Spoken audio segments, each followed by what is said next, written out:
Aye. Mr. Suresh Prabhu ji, please very brief. Sir, I'll speak. Only suggestions. Sir,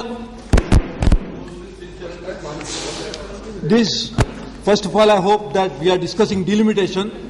So there is no limitation on speaking, because otherwise delimitation would mean that we have to also limit our speech.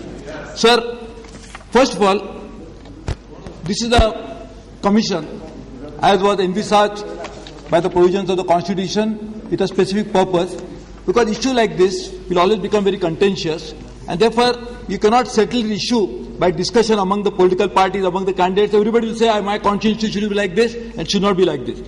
Therefore, the framers of the Constitution rightly thought that we must have a commission which will go into it, and normally the commission, once commission gives a recommendation, it is take it or leave it. If we now again go into the issue of finding out whether it is right or wrong, then actually we are trying to reinvent the whole process, and in the process we are also saying that we are now become a commission and we will decide what really needs to be done. So therefore, I really strongly object to the ordinance itself. When Parliament had passed the Act, there is no need really for us to make any other intervention and really go into the other issues. We have got a delimitation commission recommendation which I accepted it, except in a exceptional situation that prevailed in the Northeast. So in the Northeast, it is very surprising how our population has suddenly gone up there. This is something which really needs to be examined, and in fact, 3 times. In fact, this is really something which I am sure the minister would like to enlighten the House, that how suddenly a population spurt can take place in the Northeast, and why it has happened, what has happened, contributed to it.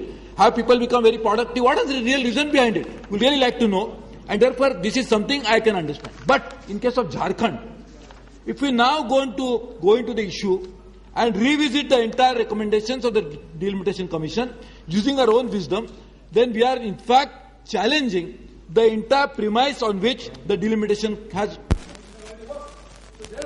Having accepted Delimitation Commission's recommendation in respect to other states, to make exception for Jharkhand, in my opinion, it defies the real logic for which the commission is set up by the framers of the Constitution, and it is not something like any other law which we passed in the Parliament. The law which was passed by the Parliament was to appoint the Delimitation Commission.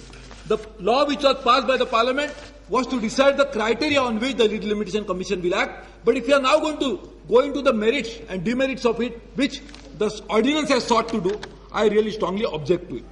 Sir, I want to raise some other issues. One, sir, this Delimitation Commission was necessitated because of explosion in population. So what are we saying now? The criteria for this is that we should try to bring about some sort of a uniformity in terms of some constituencies.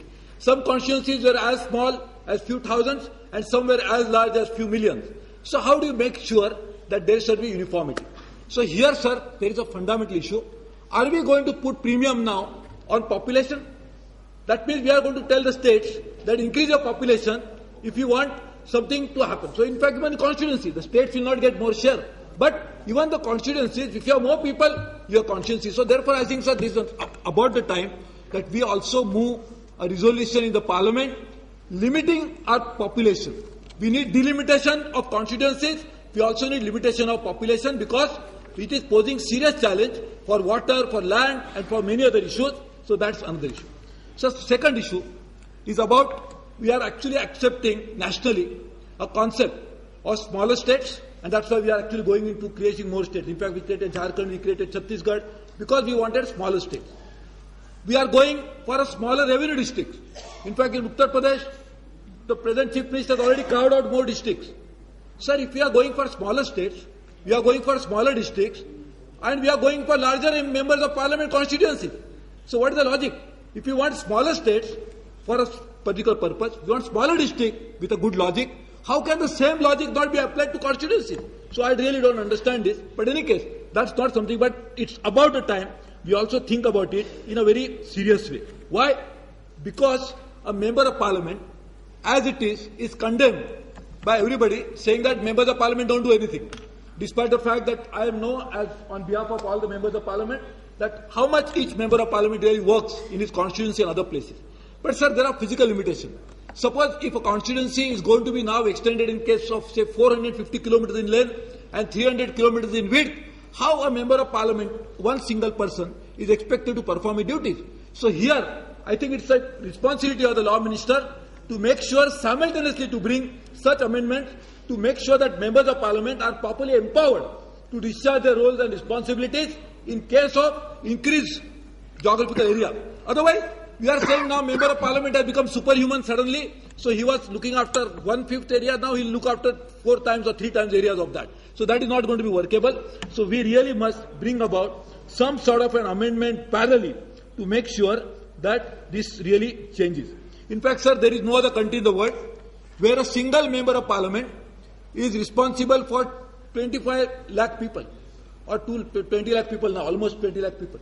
There is no other country in the world where a single person is supposed to be looking after such a large population, such a large geographical area. So I think this is about the time that minister must seriously think about it. Otherwise, on one hand we are saying we are doing it and just we are forgetting the attendant responsibilities that are cast upon a legislator who is supposed to discharge duty as a member of parliament or as a member of legislative assembly. So this is my request. Thank you. Now I request Shri A. Krishna Swami ji.